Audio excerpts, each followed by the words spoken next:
All right. Welcome, everyone. Thanks for coming over to our talk. We will be talking about developing Android applications for Google TV. I'm really excited to see all of you here come for a talk for Google TV, so we're going to keep it very interactive today. I'm Kurzke. I am the developer advocate for Android on Google TV. And I'm Jason. I'm a software engineer and tech lead on the Android side of Google TV. Great. So with that, we also are very fortunate to have this session live streamed online. So for all of you who are watching from at home, hopefully on your Google TV, lean back, 10-foot experience, go to the URL on top of the slide. You can submit questions. We will answer the questions later in the Q&A session. For the guys who are here in the audience and everyone else, go scan the QR code. You can give us feedback on the session, and you know the drill with Speaker Meter. It's hopefully not the first talk you're in. So with that, what are we going to talk about? At first, for a few of you who are not familiar with Google TV yet, we're going to give a quick overview of what Google TV is from a developer's point of view, from a user's point of view. And then we're diving right in, and we talk about how you can optimize your app, how you can enable your app to actually show up on Google TV, and then we talk a few of the extra capabilities. So actually, just to get a feel of the audience, so how many of you are actually Android developers? All right, I love it. So you guys are already familiar with writing Android apps, so after this talk, hopefully you will know how to get your Android apps on a really big screen. All right, without further ado, here's a little reminder, just for people who are, old enough to remember this in their households. This is what phones used to look like. And very short time later, if you think about how long the phone has been around, within the last decade, really, we have taken the phone from a pretty boring device to an incredibly smart communications device that runs applications, and it's really it's not your grandma's phone anymore. So I'm sure somebody in the audience has still one of those at home. Good old cathode ray tube, electron beams, lots of really cool physics, but not so much smarts in it. So today we're going to show you how you get from there to here. So what is Google TV?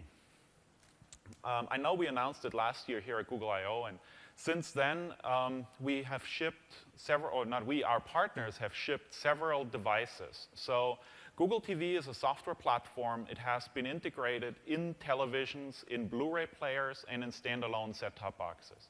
So those devices here are from Sony and from Logitech. And for you as developers, really don't think about the physical device as much. Think about it as a platform for developers running Android, running Chrome. So why are televisions actually really that interesting for you as developers? I know you all write for phones, and keep in mind, if you look at the number of households that actually have access to a computer or to mobile devices, still more households in the US have TVs. A lot of households have actually multiple TVs, 3 TVs, 5 TVs. And over the next couple of years, those TVs will get increasingly smarter.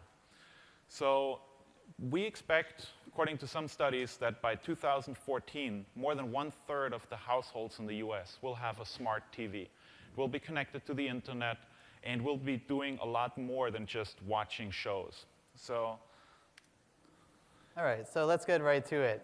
So what's coming to Google TV? If you missed the keynote yesterday, Google TV this summer is going to be updated with Honeycomb 3.1. Some of the major features for you will be that this is a fully compatible Android device. What that means is that all of the APIs that you know and are familiar with are going to work on a Google TV. Google TV will also come with Android Market, so users will be able to find, download, and use all of your Android apps. And finally, all the retail devices are going to come with ADB. So you can debug and install your retail devices. Now, all of the currently existing Google TVs out there will also get this update. So Honeycomb, ADB, Market will be available on new and current devices. Next, we're going to have an SDK add-on. So with this, you'll be able to run the emulator with Google TV, and we're also going to be including some extra TV-specific functionality. And we'll get into the details later this talk. All right. So one of the major themes of Honeycomb upgrade for users is going to be simplicity. This is a screenshot of the home screen of Google TV. You'll notice at the bottom that there's application shortcuts that the user has configured, access to all applications, and then above that, there's the app widget canvas. So users can go and place app widgets directly on the home screen here. Now, if you know about the current version of Google TV, for users, this is a lot simpler. We've cut out a lot of the, what we think, unnecessary features, and we really want to get users directly to applications. So for you as developers and for users, we think this is a big improvement. And also, keep in mind, it's probably not clear from the slide here, but what you see through here is actually live TV. So when a user presses the home button on the remote control, they get the little app launcher in the bottom, and then the rest of the screen is live TV, and you as a developer can overlay widgets over this. So the good news is, as Android developers, you already know how to create widgets. So now with Google TV, you can create widgets that live in the living room on the largest screen in the house. So you can get information really quickly to your users. Next, this is a screenshot of the quick search box. This is similar to what you see on phones, tablets, and the current Google TV. But I just want to point out how simple and easy it is for users to search over content. And we make it really easy to highlight all of the video results and TV results on the top. And any application results show up in an organized manner. So this is just another good way to direct users to your application.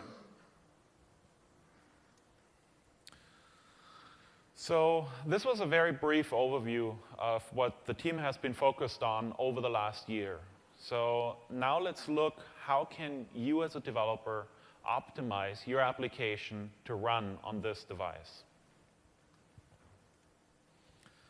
So for that, I brought a little screenshot or a little photo of Jason's living room. So in case you guys have been over, he has really eclectic taste. Love the red couch. I'm going to check speaker meter afterwards to see how good your jokes are.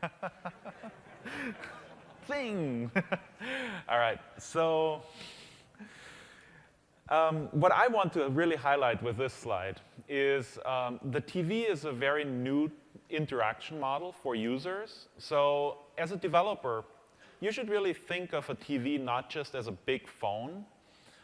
It's rather different in a few subtle ways. It has a different input device. So some of you may remember when TVs did not have a remote control. You actually had to get off the couch and change channels. We don't want to get back to this, where you have to get off the couch and touch the screen and press icons on the screen. So for that, we have remote controls. And then also the TV screen, it's big, but you sit pretty far away, and you're usually in your living room. You want to relax, you want to chill. You don't want to lean forward, interact with a laptop. So talking about input devices. So these are the remote controls or the input devices for Google TV today. You see the Sony and the Logitech input device. First thing you will notice is it has full QWERTY keyboard, so it makes it very easy to enter text. If you have search queries, if you go on the web, it's very easy to quickly enter text here. The other thing you will notice is there is extra buttons on this. And I want to highlight this area of the keyboard. So all of the Google TV devices have a 5-way navigation pad. We call it the D-pad for directional pad. And it also has several media buttons for fast forward, play, rewind, and so on. We do have a mouse pad. So both the Sony and the Logitech device have a mouse pad which emulates touch input. But the goal for a developer should really be to optimize an application to take advantage of the up, down, left, right navigation. It's the way that is most intuitive for people who are in the living room. And it's also more convenient to actually do this without having to look at the TV. You can just very easily click up and down. Also, the media keys. We already, by the way, if you have looked carefully through the Honeycomb key codes, there is already key codes in Honeycomb today that map to the play, pause, rewind, and so on. So in case you were wondering, this is why we got them into Honeycomb. So when I say optimize your application for a D-pad, what does that mean? OK, take a look at this UI here. It's a very simple tab view with a list view embedded and maybe one or a couple buttons at the bottom. This is what your average application would look like on a tablet. Think of your Contacts app or maybe an image gallery. And the user can browse up and down through a list of items, maybe click on a few items, mark them, and then go to the button. If you navigate this on a tablet with your fingers, it's very intuitive.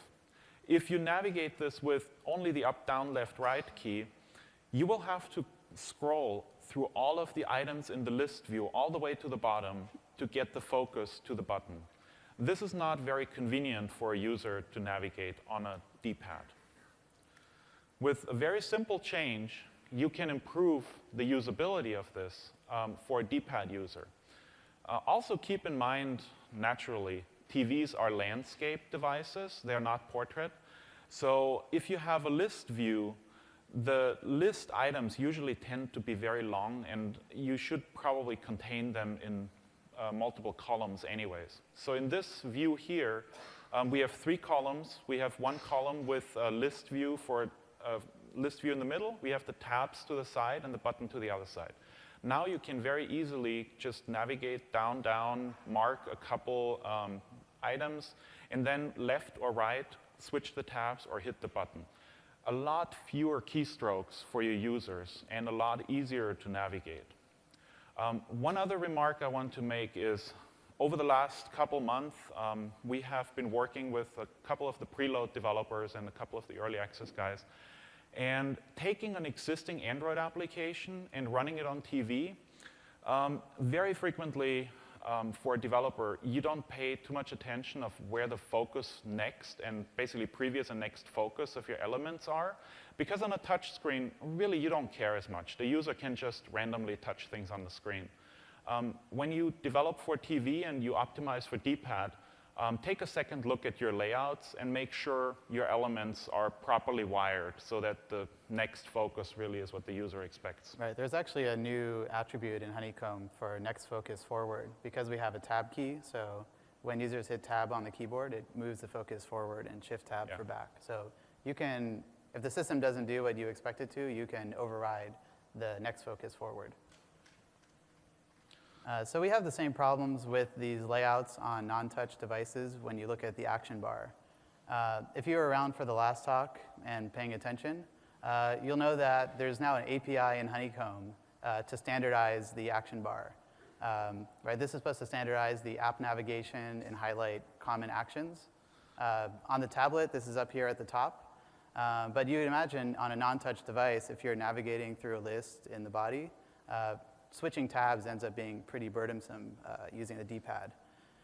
So on this note, and considering what Christian was just mentioning, we went ahead and used the same exact action bar APIs, and we're thinking of rendering this on the left side. So you take a look at this action bar with the same tabs and actions. From the user's perspective, it would be very easy for them to D-pad over to access different tabs. And from your perspective, you can use the exact same action bar API, and depending on which device it's running on a TV, it'll be optimized for non-touch, and on a phone or a tablet, it'll render in a different layout optimized for touch. Okay, so next let's talk about the TV screen itself.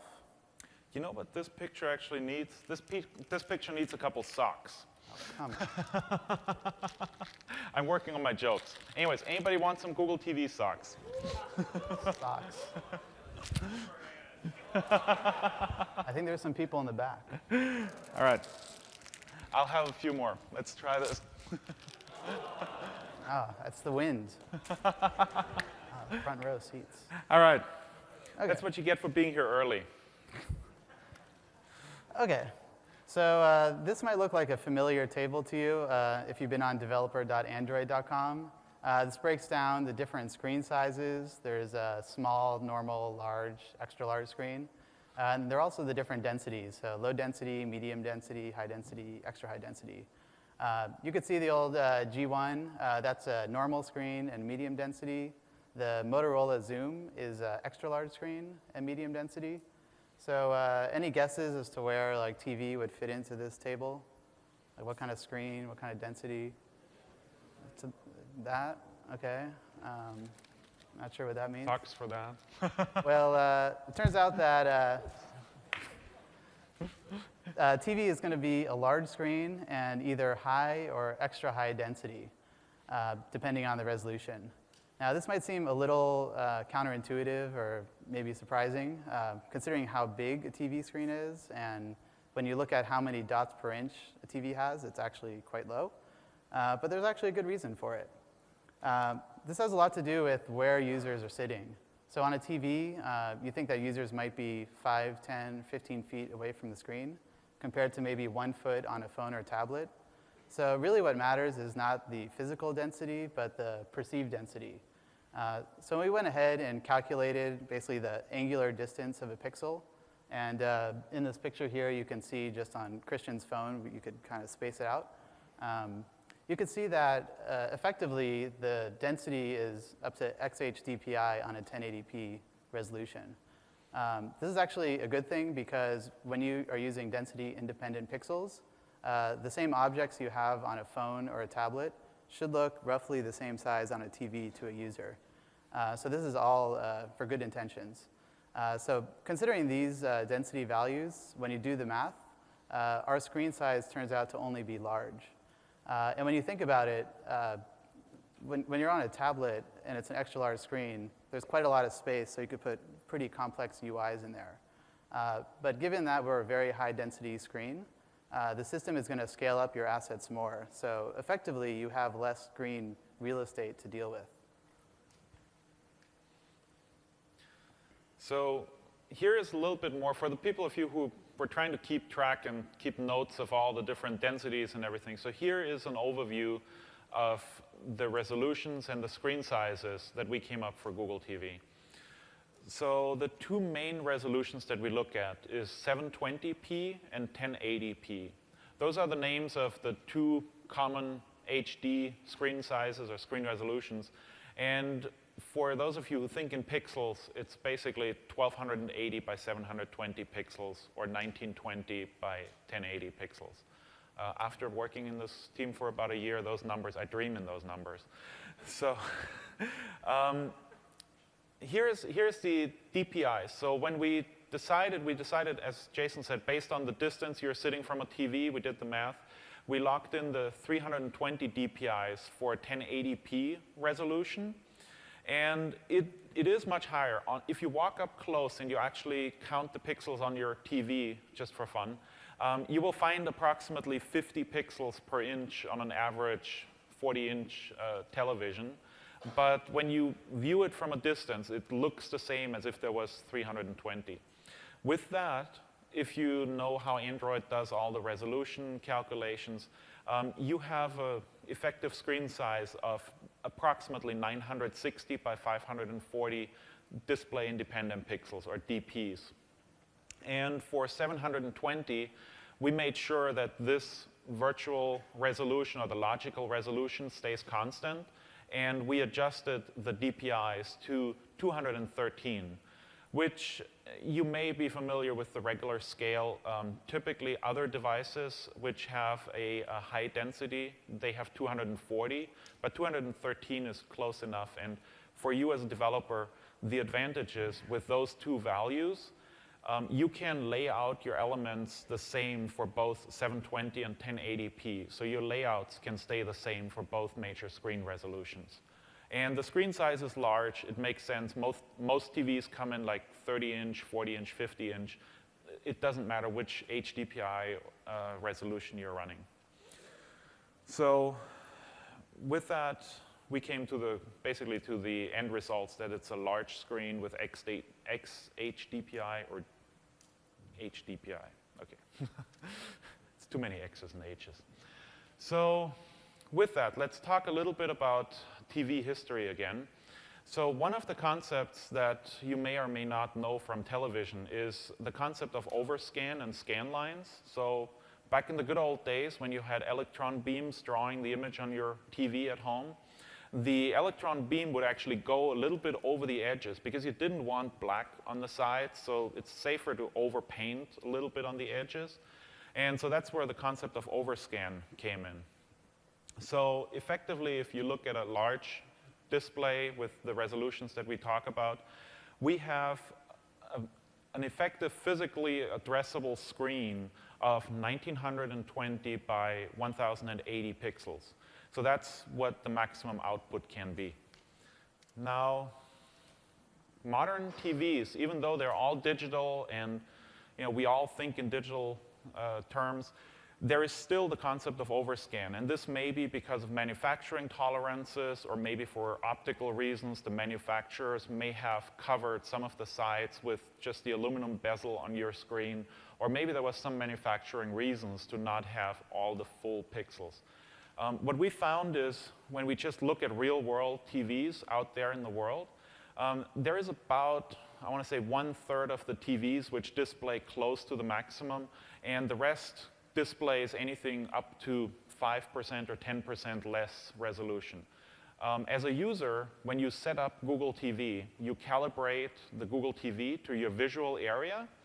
After this, the set-top box, which, since we don't know which TV we're connecting to, it's a standalone set-top box, but after the calibration, we know what the visible area is that you can expect.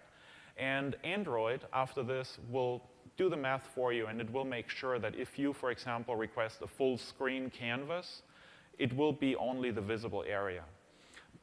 So you don't have to worry about things getting clipped off on the edges.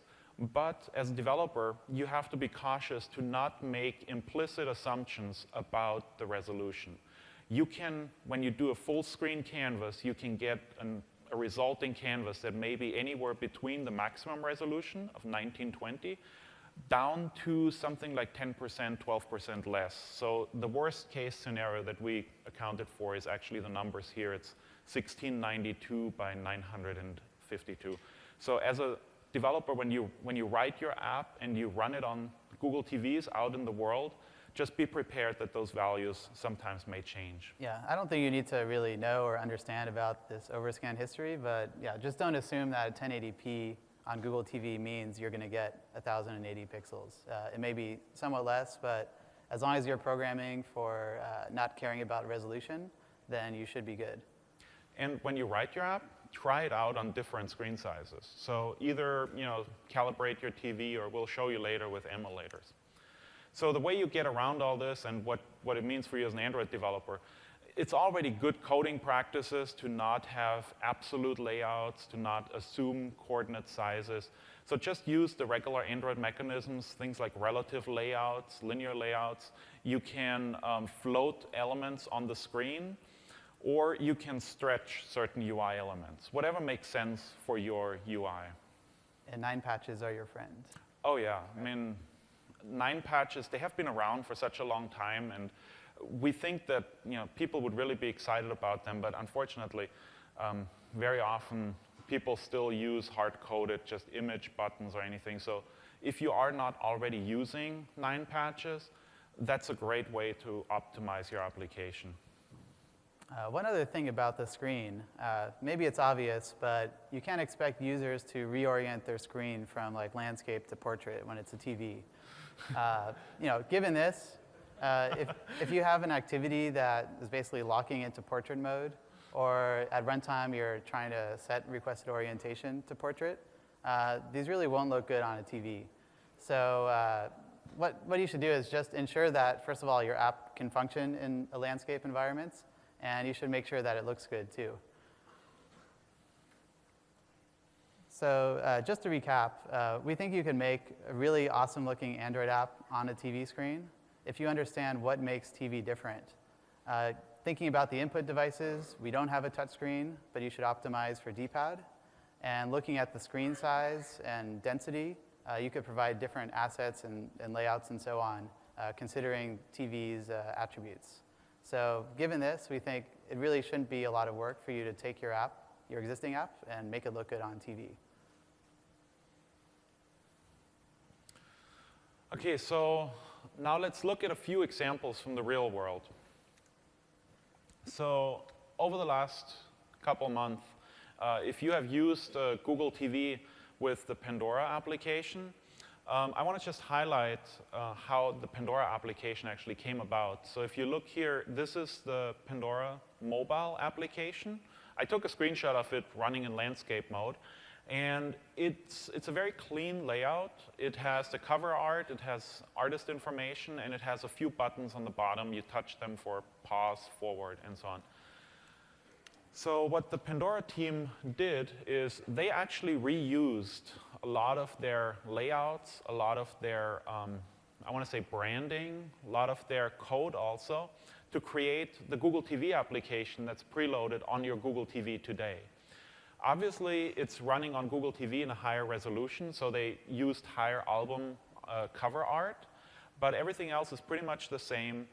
The only other difference is what they added support for the keypad. So when you run your app, you can, on your remote control, just use the pause, the forward, the rewind button, and it makes it much easier than trying to hit those buttons with like an on-screen cursor. Another example is the CNBC application. So when this application was started, the CNBC team looked at their mobile app, and we were brainstorming how can we get the mobile app to a great TV experience. So here's the mobile app. It's just tracking a portfolio of stocks, gives you the gains, losses. And we also looked at the website. And the website has a lot of in-depth information, but we feel that on television, people want something a little bit more interactive, a little bit more visual. If you really want to read the latest earnings report, you most likely will do this either on your desktop, or if you want to do it on TV, you have a full Chrome browser. You can just go to the website. So the CNBC team, they decided to take, again, large parts of their mobile application. Virtually most of the server communication and the application logic stayed the same. Since it's all in Android on mobile already, they could just literally use the same code. And on TV, they added a more visual interface, and they added actually video clips. So now not only do you get the news of your stocks, not only do you get the daily earnings or losses, but you get video clips. So if you're following a few stocks you're interested in, if you see the little video symbol, you can just click on it, and on Google TV, you will get a video clip of the latest news report, analyst opinion about the stock that you were interested in. So now with that, how can you enable your app to actually be available on Google TV? And I think the first question you have to ask yourself is, do you really want to make money? And I think most of you here will. I mean, if you don't want to make money, let us know. All right. So with that, to make money, you need a market. So let's, Jason, talk about the market. Yeah. So this is a screenshot of Market running on Google TV. It looks really beautiful. It looks really nice. Despite the fact that it looks a little bit different from Android Market on your tablet, we really shouldn't think of this as the TV market. This is really Android Market. That just happens to be on TV. So all of the developer tools, the publishing system, analytics, that's all the same and consistent with what you already know. Before you put it on Google TV, you probably want to make sure that everything works well. Well, what you could do right now is fire up the Honeycomb emulator. There may be some performance issues, but you can start the Honeycomb emulator. Set some of the attributes to be for Google TV-like environments. So like the TV resolution, the density, you have to change the VM heap a little bit. But once you do this, you can pretty much get most of the way there. So you can see how your app would look if it was on a Google TV. You can try out the D-pad navigation. You can do all the optimizations we had talked about already today.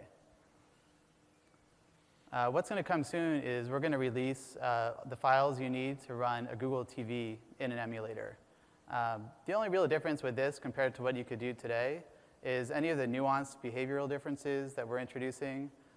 There's some skinning and styles that are different, and there's some additional APIs that we're going to be telling you about. Things like the action bar, for example. You can really see what Right. your app looks like with the new side action bar, and it's a lot more accurate for TV. Right. So right now, you could already get started and do most of your work already. And pretty soon, we'll have a TV emulator for you. And then, of course, later this summer, when we update all of the existing and new Google TV devices with Honeycomb and ADB, then you could run your app on the physical device. And actually, if you don't want to wait that long, we do have a special program for our I/O attendants. So we have this thing called the fish tank program. These are our development boxes that we're using internally. And we're going to be giving away some if you stop by our office hours afterwards. It's just right over here to the left. You could pick up a flyer, and we'll have more information on how you can sign up and get one of these boxes. Yeah, they didn't let me throw them from the stage. So. Our office hours are right across the hallway here. If you want to stop by, you can pick up a flyer and sign up. OK, so let's say that you do want to optimize your app for TV. What are the different mechanisms you can use to accomplish that? Well, if you want to go and optimize your navigation, your look and feel based on our screen sizes and our lack of touch, then what you really should be using is the resources directories. So you can specify based on what it is you're optimizing for, like, for example, large screen, high density, and no touch, or maybe you have extra high density, no touch, and landscape. You could place different assets and layouts in the different resource directories. The nice thing about this is once you make these changes for Google TV, these will affect all the other devices that maybe aren't Google TVs but have the same attributes. So really, you fix it this one time, and your app will look good across lots of different devices. Another thing you could do is check for, at runtime, presence of Google TV. So this is basically a special case. So if it's Google TV, do one thing. Otherwise, do something else.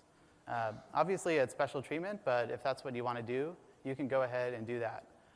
The way you do that is we have a special feature in our system, which is really just saying this is Google TV. You could check at runtime through the package manager. You can also put this tag in your manifest. And of course, if you say that Google TV is required, then your app will only show up on Google TV devices and not on phones or tablets. And finally, if you use the Google TV library when it's available, then you could go ahead and put this uses library tag in the manifest.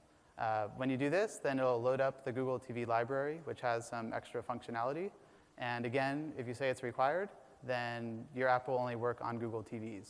Although you can say it's not required, and then it will still work on phones and tablets.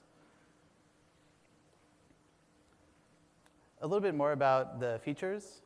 Google TV has some different hardware features from maybe what you're used to on phones or tablets. This is the list of the features that our current devices support. We have, because we have this mouse, we have what we call emulated touchscreen. It's not a true touchscreen because you're not touching it, but we can still send touch events. So the feature itself is called fake touch. We also have basic location and network location support. There's Wi-Fi on all the boxes. And then there's this special Google TV feature. One thing to keep in mind is that if you're using permissions and you're requesting them, some of them do implicitly require hardware features. You could check the Android documentation for the complete list. But just to be safe, you should be explicit about which hardware features you require and which ones you use but you don't necessarily require. So if you use telephony or a camera in your application, but you don't require it, you still can show up on Google TV. You just have to put the line in your manifest saying you use the camera, but you just don't require it. I mean, I just want to really point it out, since we have all the really great Android developers here. Keep in mind the whole features aspect. It's really important across all Android devices, not just Google TV. We really want your app to run on as many devices as possible. So if your app, for example, uses, say, camera autofocus, but you can totally live without any camera at all. Maybe you just have a fallback and you load your photos from an SD card or something.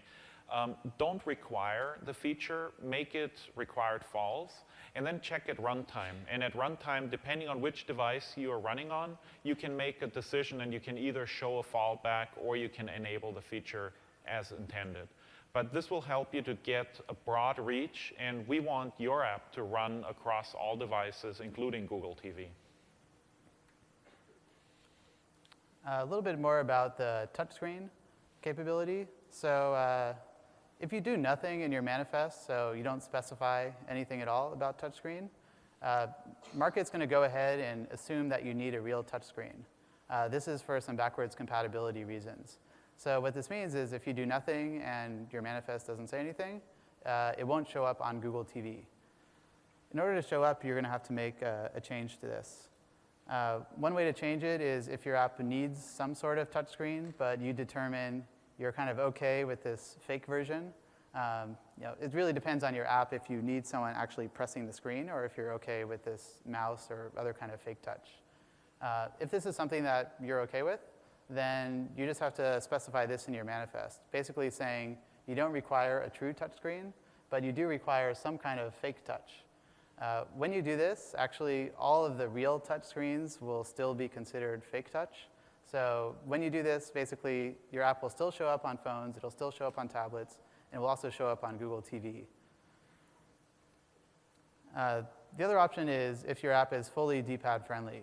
So maybe you still support touch, but someone can navigate your app and do everything they need to just using a D-pad. If this is the case for your app, you could just simply say you don't require a touchscreen, and then your app will show up on all the devices, no matter what kind of touchscreen, fake touch, or no touch. So this is really the simplest thing if your app is D-pad friendly. So with that, one of the other things to keep in mind is a few of the features that if your app requires will actually not make it show up on Google TV. So as we announced before, currently we will not support native applications. Native meaning having native code libraries in your app. So the NDK will not be supported. And initially we also will not support things like cameras, microphones, a lot of the sensors, like a barometer in your TV probably makes less sense than in a mobile device. So this is for now, just to get you started. We are working on enabling features as they make sense over the future. So the team is really focused on getting more support for a lot of those features and also working with the OEMs, whatever they can come up with. But keep in mind, probably not the accelerometer. If your TV starts moving and you're having an earthquake, then sorry, no apps for that. So here's just a very simple snippet, and I think that's what a lot of people are interested. If you want your app to show up on the Google TV market, one of the easiest ways is just make sure, for example, you have touchscreen set to false. For location, we do support the basic location. When the user sets up the Google TV, they typically enter their zip code. So when you write an application, something like a weather widget or anything that needs coarse location, you're OK. But we will not have a fine-grained GPS location. The other thing we obviously will not have is telephony. So if you set those to false, your application, and you don't require any of the other features that are pretty obvious, then your application will run on or show up on Google TV Market and run on Google TV. So now for those two of you earlier who don't want to make a lot of money and actually don't want to be on the Google TV Market, and there may also be other more logical reasons for this. So say you are a software developer, you have an incredibly successful app that's in the market, and you get reports from people once Market launches that, oh my God, the app breaks on Google TV.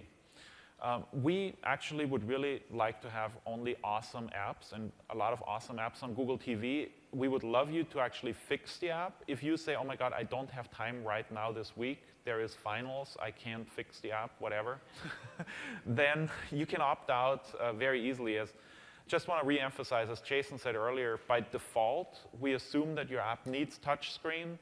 If you set the requires touchscreen to true, then you will not show up on the market for Google TV today. So that's sort of a stopgap if you really don't want to show up for a while.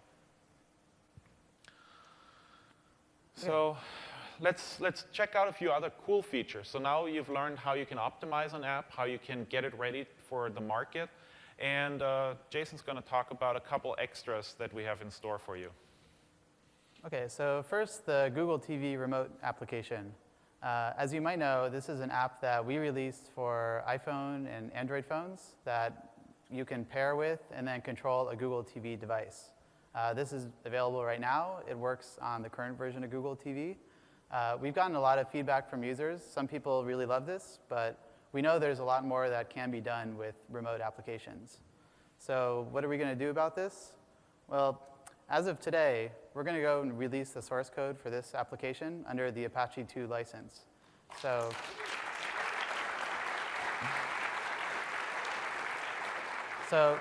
you can go to this link today, right now, and you can see the source code for this app, and you can change it as you would like. When we look a little bit underneath to this, there's two different parts to this. One is actually doing the pairing between the remote clients and the Google TV. And then once you're paired, you can send key events, mouse events, and URIs to the connected TV. So there's kind of two sub-projects for that, but these are also being released under the Apache 2 license. Actually, I want to point out, if you want to see what you can do with all this, if you go over to the Google TV sandbox, just in the main area, we have a couple TVs, and one of the companies, Buddy TV, they actually use this protocol to show a new version of the remote control. And they have integrated their mobile app with the TV app using some parts of this protocol. Actually, I'm not sure they're using this protocol, but it's still a really cool application of remote and TV interaction. OK. They're using IP. OK, so some more capabilities that we're opening up. So one of the things the user does when they set up their Google TV, either through Dish in two-way pairing, or they manually set which provider they have. But we know about all the channel listings that the user has for TV channels. So what we're going to do at first is have a content provider where in your app you can go and see what channels are available to the user. So we'll reveal some basic information about each channel. But we're also going to include this URI. So with the URI from your app, you can go and view these URIs, and then the TV player will pick this up and tune to that channel. So with this, you can basically see all the channels the user gets, and you can take the user into TV at this particular channel. We know there's a lot of interest in a lot of other cool and interesting things we can do with the TV feed. We're working on that. We don't have anything more to announce right now, but in the future, we plan to expose a lot more TV functionality into an add-on library. So to wrap up, let's just look at what you can get started with today. So we've shown you earlier, if you want to emulate your application running on a TV-like screen, you can do this right now using the Honeycomb emulator that's just part of the standard Android SDK. You can also, with the open-sourced IP remote application, you can also create your own mobile app, and you can talk to all the Google TVs that are out in the field today. So the protocol is already on the current devices, so you don't have to wait for the next generation to roll out. Very soon, you will be able to emulate a Google TV system on your desktop, and you will be able to try out some of the new UI features. You can see how your app will run on the system. And later this summer, we will, as we announced, push out the new version based on Honeycomb to the devices, and you will have ADB on the devices for developers, and of course, you will have Market available as well. And as always, the team is really focused and is working hard to get new TV APIs out to you guys. So stay tuned. There's going to be updates as we go along. And one more thing, I think we're all really excited that you came and you're interested in developing for TV. And this is a really exciting time because we're going to be enabling Market on TV for the first time. So we're really hopeful that you can help this platform and we can help you. And we can get your help in really making your apps work on TV. And I think there's a lot of really awesome things we can do here. So yeah, actually the QR code here, if you scan that, it's going to take you to our developer site. It's google.com/TV. And as I was walking up on the stage here, I was promised that we will push it live somewhere today. So if you're lucky, you may actually already have it now. But within the next couple of hours, we already have the information for web developers. And so we will also put up documentation for Android developers. So you can actually get started, and you didn't have to take notes of all the cryptic numbers. So that's all going to be on the documentation. Also, as the other Android developers, we will be on Stack Overflow. So if you run into problems, you run into questions as you go along and port your applications on Google TV, you can find us on Stack Overflow. And I am really excited to have so many developers who are going to create the next killer apps for Google TV. So with that, we can open up for questions. If you went to the moderator page on the URL, we can answer that. And we have 2 microphones here in the room. So I'm just going to pull up the moderator. Okay.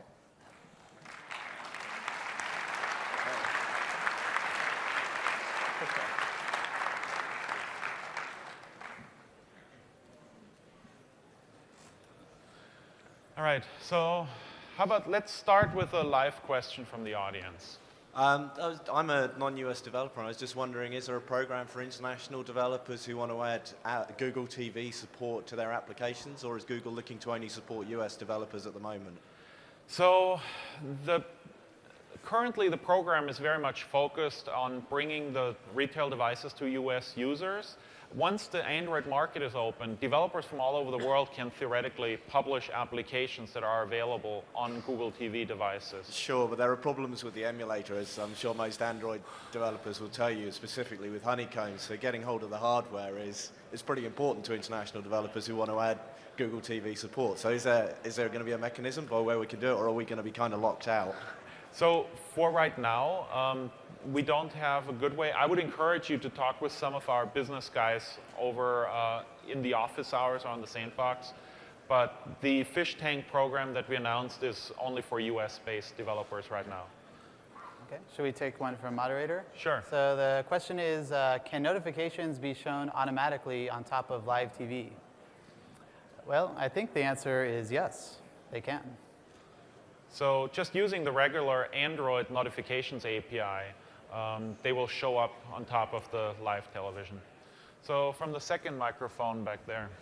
You talked about the list of channels that you're going to get. You're going to have a whole list of URIs that allows you to switch to a particular channel. Is there going to be a public list of all of those URIs somewhere so that we can do mappings ourselves? That's definitely something we are going to work on, but I don't think that will be ready in summertime. But stay tuned. Okay, cool. Okay. Let's take another live question from the audience. With the market release, will there be support for AdSense or AdMob, any ad monetization mechanisms? Well, we still are Android, and we're a compatible Android device, so I would expect all the Android APIs that you use to still work. As for AdMob in particular, I'm not sure. I haven't actually seen how it looks. So I've been told that since AdMob is based basically on just regular Android, it will work on those applications. Let's take an online question. So the current Google TV has Chrome browser. Honeycomb does not. What will the 3.1 update mean for Chrome browser on Google TV? Another excellent question. So don't worry, all of our web developers. Google Chrome will be on the 3.1 release, so you will still have the full web browsing experience on the device as well. How about a live question? Second mic. First, I want to say I'm grateful for being part of the device seeding program for the review. And I don't want to sound ungrateful, but I found it turned out to be completely useless for me on a daily basis because it doesn't pass through 3D. And it seemed really odd that they would choose to do that in such a modern, high-tech device. Is there going to be any push from Google to make sure that vendors are supporting that so that it doesn't get pushed out where other technology is maybe taking priority? We're definitely working with the OEMs to try to, well, basically have a more variety of hardware. So there's both more advanced hardware and there's also cheaper hardware. So we are working closely with all of our partners to try to have basically a better variety of hardware choices. Is that something that's being talked about? I mean, a point that someone's aware of? I believe so. I will bring this back to our OEM group who is working. I can't make any promises, but I'll definitely let them know that this is a frequent request. Thank you very much.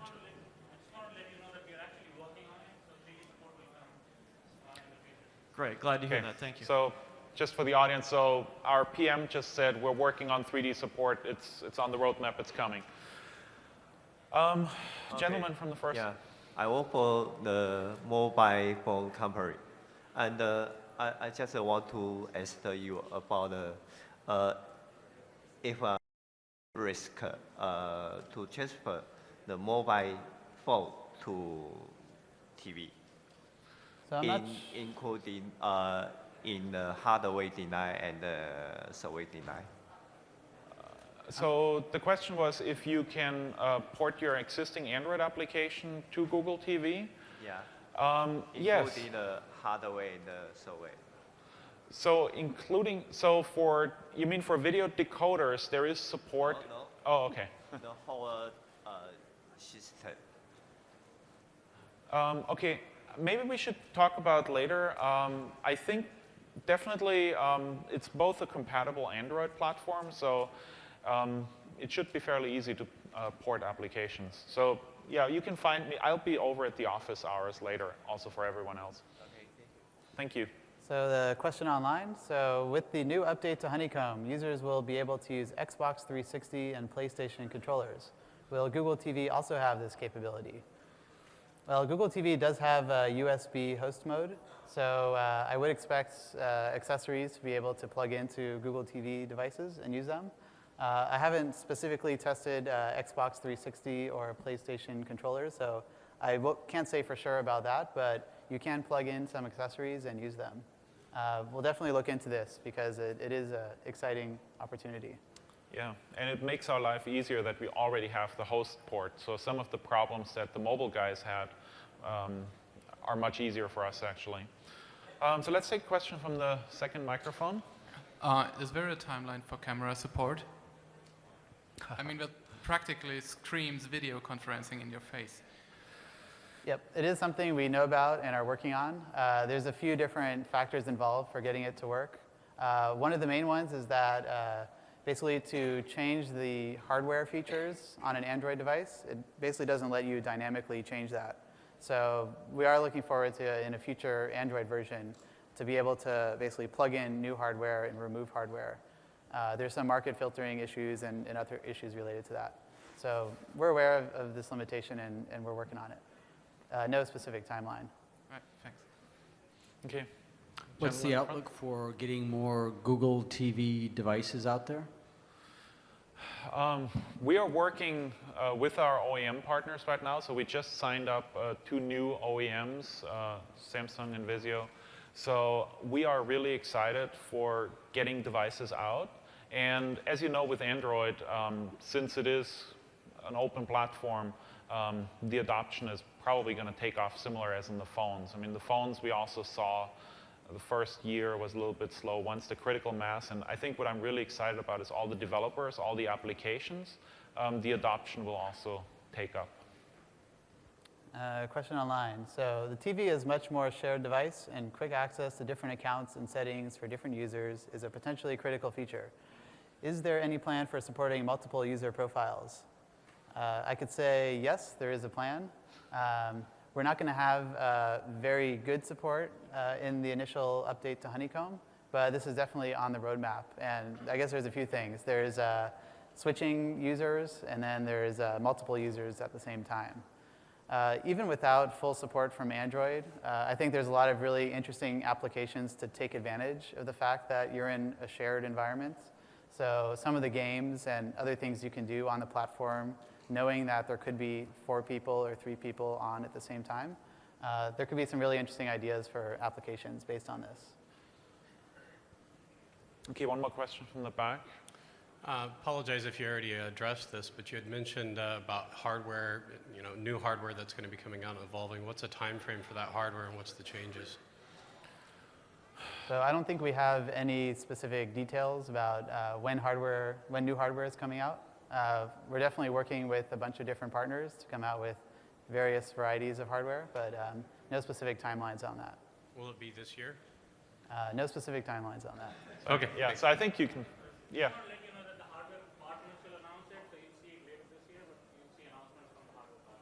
So PM said we'll see announcements later this year.